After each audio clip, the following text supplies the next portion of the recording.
Hey, what is going on, guys? My name's D-Free. Welcome back to another Dragon Ball Z Dokkan Battle video. Today we are going to be breaking down, and I wanted to do something separate, but we're going to break down Goku Jr. in the game. So I hope you guys enjoy it, and subscribe if you are new, of course. So anyways, what we're going to do is we're going to break him down, and I'm going to talk about it and give my general thoughts on him, because when he and the other rebirths came out, I kind of glossed over him. I didn't really give him, his due justice, because had been hearing personally that he wasn't very good, and I didn't honestly give him a second chance. But, now that time has passed, I want to go ahead and do a formal video talking about it. So, Goku Jr., basically, there's an event on Japan Dokkan Battle that allows you to play the game. You get this free one, he's free. You get the base form one, is what I meant to say. Apparently, he's farmable, but he has a really low chance to drop. So basically, the best way to get him is by using orbs. Yes, later on in his stage, I believe the final stage, he uses his own special individual orbs, so you can put him in the potential system and get him to 100%. He has a different looking graph. The graph allows him to get a level 20 critical, a level 20 additional attack 2, I believe. He's not locked to getting one initially free. So basically how it works with other intelligence units at this point is they get the ability to get to level 20 dodge, because dodge is the one that they get innately on the top left path, and other units get either additional or critical hits.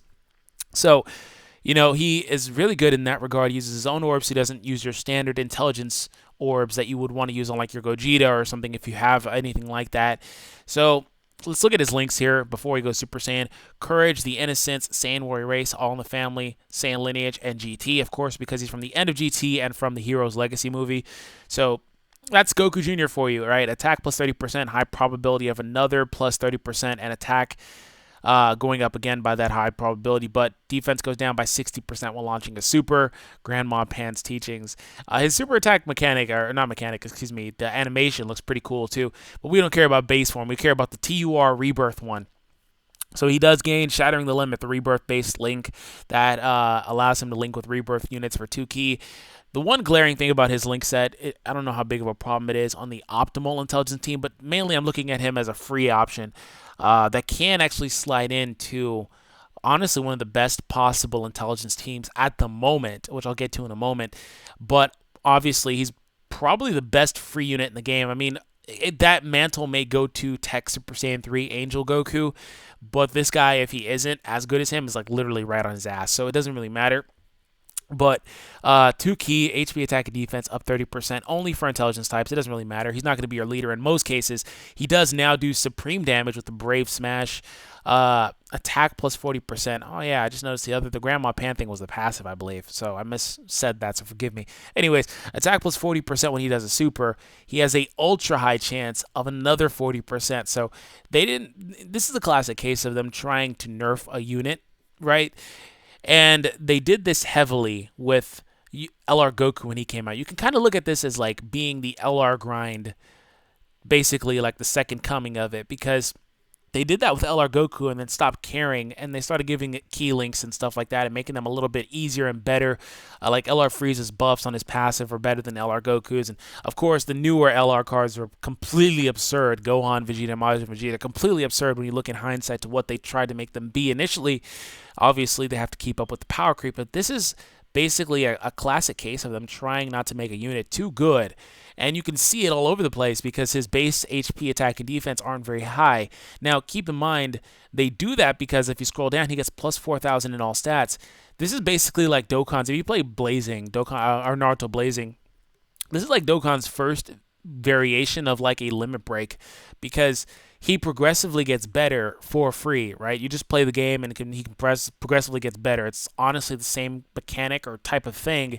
And his max stats get to 10,500 attack, HP, and 7,000 defense.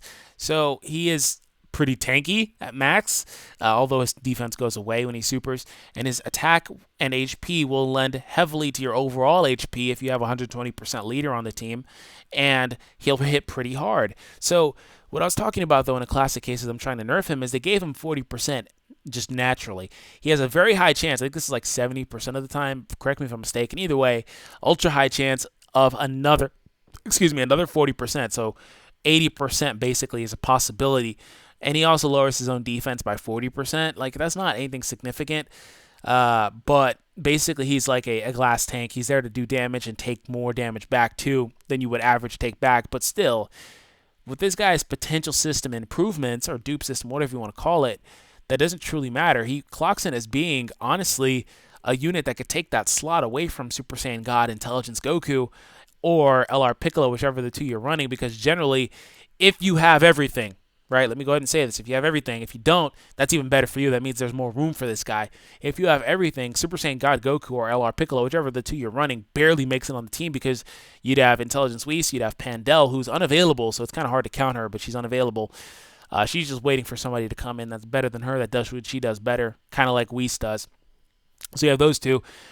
This is basically the non-LR Gohan version. If you don't have LR Gohan, it's kind of weird to not include LR Gohan but include Pandel, but bear with me. So if you have LR Gohan, there's no chance for this Goku to make the team. But basically those two, Whis and Pandel, Intelligence, and you would have the Gogeta, right? You'd have Super Saiyan God Goku or LR Piccolo in that slot. You'd have Super Saiyan Blue Trunks and Vegeta. So there's like one slot left that this guy could take away from that Goku LR Piccolo slot. But like I said, it would come down to him or those guys and LR Gohan. If you had LR Gohan, that's easy.